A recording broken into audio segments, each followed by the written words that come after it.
నాగర్ కర్నూలు జిల్లా కల్వకుర్తిలో ఏర్పాటు చేసిన ప్రజాపాలన కేంద్రాలను ఎమ్మెల్యే కసిరెడ్డి నారాయణ రెడ్డి పరిశీలించారు. ప్రజల నుంచి 6 గ్యారంటీ పథకాల దరఖాస్తులను స్వీకరించారు. అనంతరం నిరుపేదలకు బియ్యం, విద్యార్థినులకు సైకిళ్లను ఎమ్మెల్యే పంపిణీ చేశారు.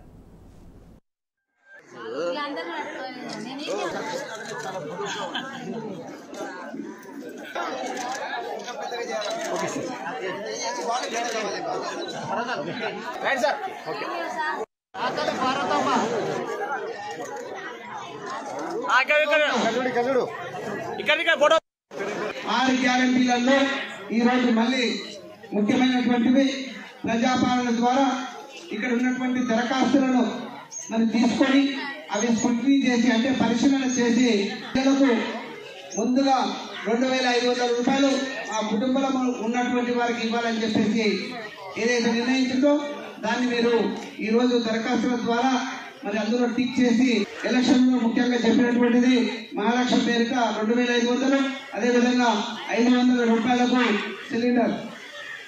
మరి అది అందరూ కూడా దాన్ని ఆహ్వానించినారు, కావాలని కోరుతున్నటువంటి సందర్భం కాబట్టి అది కూడా ఇమీడియట్ గా ఇంప్లిమెంట్ అవుతుంది. అది కూడా మీరు అందరూ ఎవరైతే అవసరం ఉందో వారందరూ కూడా దాన్ని టిక్ చేసినట్టు అవుతే మరి అర్హతను చూసి రేషన్ కార్డు లేకపోవడం కానీ అదేవిధంగా పింఛన్స్ రాని వాళ్ళు మరి అర్హత ఉండి కూడా రాని